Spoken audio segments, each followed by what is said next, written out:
Salve rapaziada do Fora de Jogo IG, beleza? Aqui é o Fabrício e o vídeo de hoje é para falar um pouco sobre o Ronaldinho, que no último sábado, dia 21 de março, completou 40 anos e de uma forma, convenhamos, não muito agradável. Ele está preso no Paraguai, acusado de falsificação ideológica porque falsificou documentos e um passaporte paraguaio. Mas enfim, nesse vídeo, para homenagear o Ronaldinho, nós vamos fazer uma retrospectiva da carreira, feitos, títulos, gols, enfim, tudo que ele fez dentro e fora de campo também, que tem muita polêmica fora de campo. Ronaldinho começou a jogar futebol lá no futsal, lá quando ele tinha 8, 9 anos, já era um fenômeno, já era um sucesso no futsal. Depois foi pro Grêmio, onde fez a base, as categorias de base e tal. Em 97 ele já foi campeão da Copa do Mundo Sub-17 pelo Brasil, jogando muito na final inclusive. E em 98 ele já subiu pro time profissional do Grêmio, que a camisa está aqui atrás. E ele foi um sucesso, né? Já na primeira final de gaúcho dele contra o Internacional, ele fez o gol do título. Deu uma caneta histórica no Dunga e um chapéu. O Dunga era o grande capitão da seleção de 94, que tinha ganhado o Tetra nos Estados Unidos. Enfim, aquilo tinha muita representatividade, né? Porque o Ronaldinho, um menino que surgia do nada e já fazia um estardalhaço tão grande. Tanto que em 2001 ele saiu do Grêmio e foi para o Paris Saint-Germain, uma transferência bem polêmica, onde o Assis, que é o irmão e empresário dele até hoje, conduziu essa negociação. O Grêmio até hoje tem mágoa do Ronaldinho por causa disso. Mas enfim, isso é uma outra discussão que eu vou discutir mais à frente no vídeo. No PSG ele chegou em 2001 e já fazia também um grande estardalhaço. Jogou muito no PSG, nesses 3 anos, 3 temporadas que ele ficou por lá. Não ganhou títulos de muita expressão, mas formou uma dupla espetacular com a Aloysiu Chulapa, onde ela tem uma história que o Aloysiu fala que cavava faltas pro Ronaldinho bater e fazer os gols, como ele fazia pro Rogério Ceni em 2005. Ele cavava falta, Rogério Ceni ia lá, cobrava e era gol do São Paulo. Mas enfim, o Ronaldinho foi muito bem no PSG, não conquistou muita coisa importante pelo PSG, mas justamente pelas boas atuações e pelo estardalhaço que ele fazia, ele foi convocado para a Copa de 2002 pelo Felipão. E aí naquela Copa ele foi bem, principalmente no jogo contra a Inglaterra, nas quartas de final. O Brasil saiu perdendo de 1-0. O Ronaldinho fez aquele gol histórico de falta, em que até hoje se discute se ele tentou cruzar ou chutar pro gol. Ele se defende e fala que tentou chutar pro gol porque viu o Seaman, que era o goleiro da Inglaterra, adiantado, meteu por cima. E no segundo gol ele deu assistência pro Rivaldo fazer o gol e o Brasil classificou. Naquela Copa o Ronaldinho não foi necessariamente um protagonista, mas foi um cara que um coadjuvante de luxo, que ajudou muito o time do Brasil a ganhar aquele penta. E as atuações dele no PSG e na seleção levaram ele em 2004 a se transferir para o Barcelona. E no Barcelona ele fez uma história linda no Barcelona. Ele revolucionou o Barcelona, que até 2004 passava 4 anos sem título, vinha o Real ser campeão da Champions, via o Real com aquele time dos Galácticos, que tinha o Beckham, Roberto Carlos, Zidane, o Ronaldo, o Figo, enfim, era um time de Galácticos mesmo, era um time muito superior ao Barcelona. Ele chegou no Barcelona em 2004 até bancado pelo prefeito. O prefeito de Barcelona meio que bancou a contratação dele e pediu para que se contratasse para ter um símbolo da cidade. Que o Barcelona voltasse a ser realmente forte e a cidade tivesse um símbolo para atrair visitantes e para enriquecer a cultura da cidade. Então o Ronaldinho foi trazido para isso e jogou muito. Ele marcou uma época no Barcelona.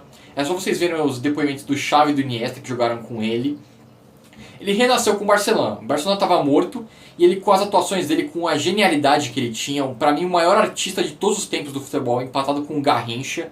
Ele e o Garrincha eram os maiores artistas, driblavam, jogadas plásticas, gols bonitos, enfim. O Ronaldinho marcou época no Barcelona, revolucionou o time, fez com que o time renascesse e fez com que a base para o Barcelona de hoje. Porque ele simplesmente adotou o Messi. Ele foi como um irmão mais velho para o Messi, que ensinou muitas coisas para ele. Ele deu a primeira assistência para o primeiro gol do Messi na carreira do Barcelona, enfim. O Ronaldinho foi super importante e ajudou muito, ele foi o principal responsável a construir o Barcelona como a gente vê hoje. Um time realmente que está passando por dificuldades, mas foi muito dominante nessa década. Então o Ronaldinho tem suma importância. Ele fez 3 gols no Real Madrid, ele fez aquele jogo dos 3-0 do Barça no Real. Ele fez um golaço, driblou o time inteiro e foi aplaudido pela torcida do Real. Ou seja, o cara, um jogador do Barcelona, faz um golaço, se aplaudido pela torcida do Real. E lembrando, existe a rivalidade Barça e Real, Catalunha e Espanha. É um confronto não só futebolístico, mas geopolítico. O cara ser aplaudido no Santiago Bernabéu pela torcida do Real Madrid, sendo jogador do Barcelona, é algo que só aconteceu com o Ronaldinho e só vai ter acontecido com ele. Nunca mais a gente vai ver uma cena parecida com essa. Então essa genialidade, o Ronaldinho foi 2 vezes melhor do mundo, 2004 e 2005, 2 vezes seguidas. Então ele era realmente um gênio do Barcelona. E isso levou ele a ser convocado justamente para a Copa de 2006.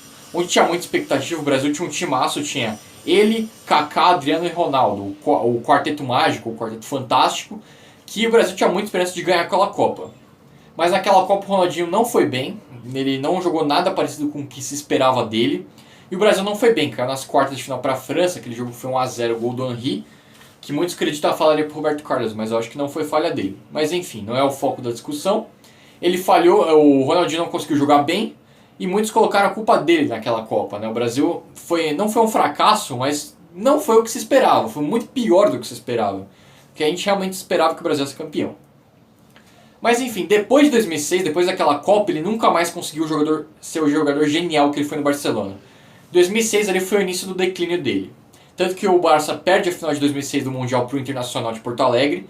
E muitos gremistas ficaram putos com o Ronaldinho, porque o Inter é o principal rival do Grêmio. O Ronaldinho tinha a chance de bater o Inter e meio que restabelecer laços com a torcida do Grêmio, que não aconteceu. Aquele jogo o Inter ganhou por 1 a 0 com o gol do Adriano Gabiru e foi campeão mundial. O Barcelona perdeu e o Ronaldinho meio que caiu em desgraça com a torcida do Grêmio, mesmo jogando no Barcelona.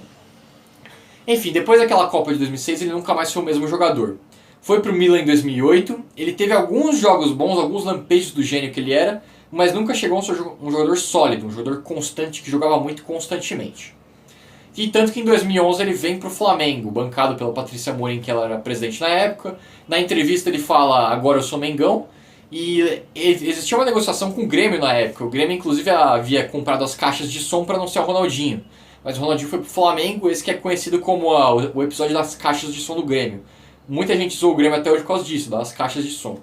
Enfim, ele foi pro Flamengo, também não teve atuações brilhantes, ele teve alguns lampejos de gênio. Aquele jogo contra o Santos, do 5 a 4 que eu falei no vídeo passado, que aí sim, ele foi genial, espetacular, 3 gols e uma assistência. E ele teve alguns momentos de habilidade e genialidade, só que não foi constante também.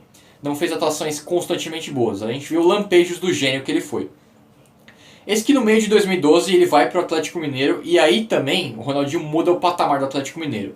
Ele já havia mudado o patamar do Barcelona, ele havia meio que renascido o Barcelona. E ele também faz com que o Atlético Mineiro entre mais no cenário nacional, né? Porque o Atlético até não tinha Libertadores, só tinha um título brasileiro, não tinha Copa do Brasil. Com ele as coisas mudaram muito.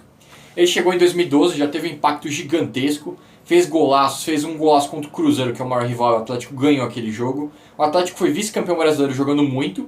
Em 2013, no ano seguinte, o Atlético foi campeão da Libertadores pela primeira vez na história, com o Ronaldinho jogando muito, principalmente nos jogos contra o São Paulo, nas oitavas. Aquele jogo ele destruiu, deu caneta, fez gol, enfim, deu assistência. Aqueles jogos da Libertadores ele destruiu. Ele foi muito bem. No Atlético, sim, ele meio que retomou os momentos de gênio que ele tinha, porque ele jogou muito no Atlético Mineiro.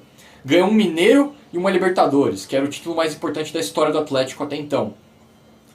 O Atlético foi pro Mundial, mas não conseguiu sucesso. Perdeu pro Raja de 3 a 1 e não conseguiu enfrentar o Bayern na final, como se esperava, mas enfim. Ele sai no meio de 2014, ele sai do Atlético Mineiro, mas ele deixou um legado muito bonito. Ele fez com que o Atlético Mineiro fosse visto pelo mundo e muito mais notado no território nacional. Ele botou o Atlético no mapa. Então o Ronaldinho, apesar dessa decadência na carreira, pôs o Atlético Mineiro no mapa mundial e nacional. Aí depois disso ele passou pelo Querétaro do México, uma passagem até que boa, mas que a gente não lembra tanto pela distância do nosso futebol para o futebol mexicano, mas ele foi bem lá também. E encerrou a carreira no Fluminense, onde ele não fez nada, mas enfim. Falar um pouco das polêmicas fora de campo. Ronaldinho teve muitas polêmicas fora de campo também.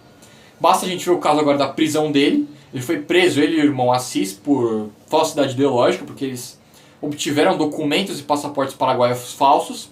Quem teria produzido teria sido uma empresária paraguaia que é investigada pelo Ministério Público do Paraguai, inclusive.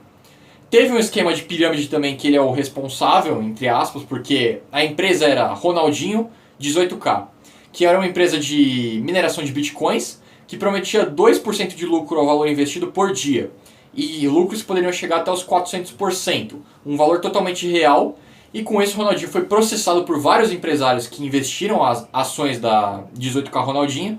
E o julgamento agora em maio, a condenação pode chegar a mais de 300 milhões de reais. Fora que ele pode não ter a possibilidade de se defender, porque ele está preso no Paraguai. Aí teve a polêmica das eleições de 2018, que ele fez menção a apoiar o Bolsonaro. E o Barcelona, ele tinha um cargo no Barcelona, que era de embaixador do Barcelona. E ele perdeu esse cargo, porque o Barcelona tem um viés mais de esquerda e o Bolsonaro tem um viés mais de direita. Esse aqui não é um canal de política, não vai ser. Não vamos falar sobre política aqui, mas enfim, vale ressaltar essa polêmica do Ronaldinho fora de campo, que rendeu a ele que o Barcelona cancelasse o título dele de embaixador por essa polêmica. Enfim, teve o caso da prisão, teve os vídeos bêbados, os rolês aleatórios que são maravilhosos, os vídeos dele bêbado, as noitadas, as mulheres, enfim, aquela foto dele na piscina com as 5 mulheres com a bunda pra cima. Enfim, Ronaldinho se envolveu muito em polêmicas fora de campo, mas é um personagem do nosso futebol. Talvez o maior personagem fora do campo. Então é isso, gente. Se vocês gostaram do vídeo, se inscrevam aqui, dê um like e ativem as notificações, porque assim que eu lançar vídeo vocês vão saber. É isso, um abraço.